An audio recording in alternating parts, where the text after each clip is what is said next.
Hi there, I'm James Dapperchi, and this is Coffee and a Case Note.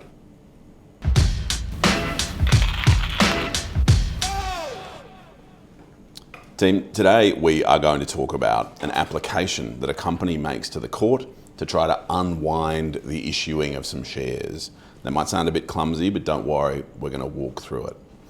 Let's start with a relationship between a parent company and a lender. What this parent company does is borrow about $300 million from the lender, and that interest, the interest on that loan, comes payable on a certain day. So let me just park that knowledge. We've got our parent company, big loan, that interest becoming payable on a certain day. Just have that in the back of your head. Right. Let's talk about the subsidiary of that parent company. That's the company we're going to be discussing today. This company, the subsidiary, was the 70% shareholder in another company. That 70% shareholding was reduced to 15% after some of the directors of this other company issued more shares to parties related to themselves. So what happened was this subsidiary that used to have a great big stake in this other company had that stake reduced because shares were issued to those other entities. And so what that subsidiary company says is, that was oppressive, I'm going to come to court, and what I'm going to do is I'm going to seek to unravel this transaction, and I'm going to seek to get rid of these directors. And what happens is that our subsidiary company, our plaintiff for today, comes to court and sues the company, the relevant company itself, and sues the directors of the company, saying, as we said, let's unravel this transaction, let's kick out these directors. And interestingly, in short, each of the directors say, yeah, that's fine. They consent to the orders that are being sought.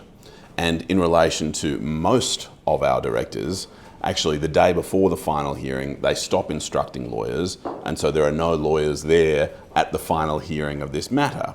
So we've got our plaintiff saying reducing my shareholding from 70 to 15 was unfair, and we've got no one contradicting that plaintiff, and so the court is just listening to what the plaintiff has to say.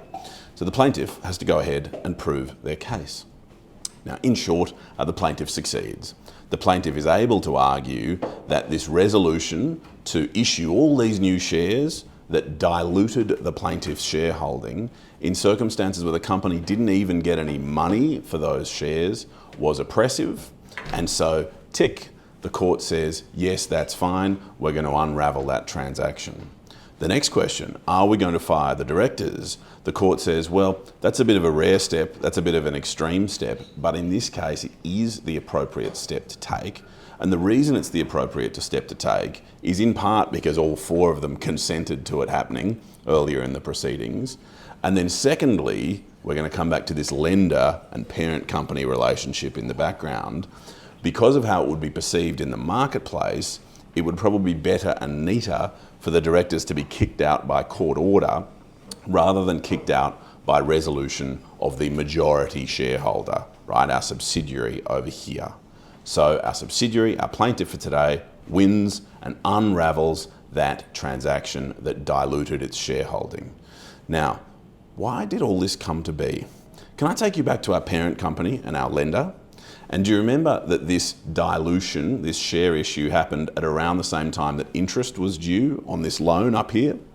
Well, what was interesting was that the subsidiary, today's plaintiff, was held up as security by our parent company. Literally, the parent company said, hey, if I can't pay this loan, including interest on the relevant dates, what I'm going to do for you, lender, is I'm going to let you become the owner of the subsidiary, the owner of today's plaintiff. Now, the short point was that our parent company realized that it wasn't going to have the money to pay the loan, and so it realized that the lender was going to become the new owner of the subsidiary, the new owner of today's plaintiff.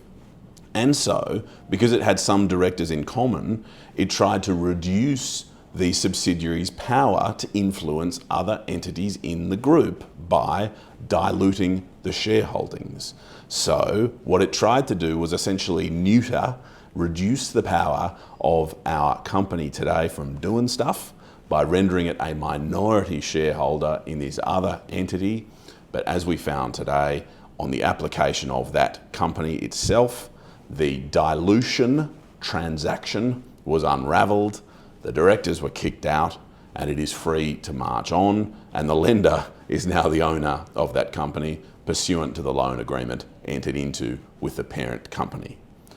That was one of the more complicated sets of facts we've worked through. If you managed to pay attention till now, congratulations. Look forward to chatting again soon for another coffee and another case note. Cheers.